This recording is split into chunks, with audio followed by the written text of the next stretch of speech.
अखेर स्वाभिमानी शेतकरी संघटनेतून संघटनेच्या एकमेव आमदार देवेंद्र भुयार यांची हकालपट्टी केल्याची घोषणा खासदार राजू शेट्टी यांनी केली।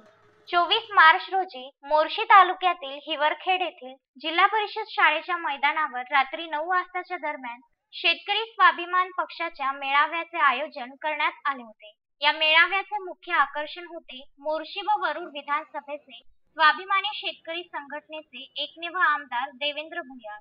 अखेर सदर मेळाव्यात स्वाभिमानी शेतकरी संघटनेचे संस्थापक अध्यक्ष राजू शेट्टी यांनी आमदार भुयार यांची पक्षातून हकालपट्टी केल्याची घोषणा केल्याने राजकीय वर्तुळात खळबळ माजली आहे।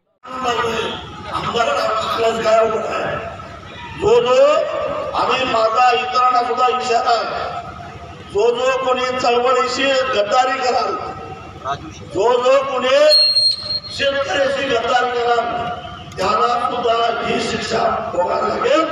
इथं कोणी लहान नाही, कोणी मोठा नाही। सगळ्यांनी हात वर करा, शपथ घ्या आणि सभा संपवायच्या आणि मग राष्ट्रगीत घ्यायचे। म्हणजे काय, आजपासून देवेंद्र भुयारचा आणि स्वाभिमानी शेतकरी संघटनेचा काही एक संबंध राहिलेला नाही, त्याची हकालपट्टी करण्यात आली आहे। संजय गारपवारसह दत्तराज इंगळे, विदर्भ न्यूज, मोर्शी।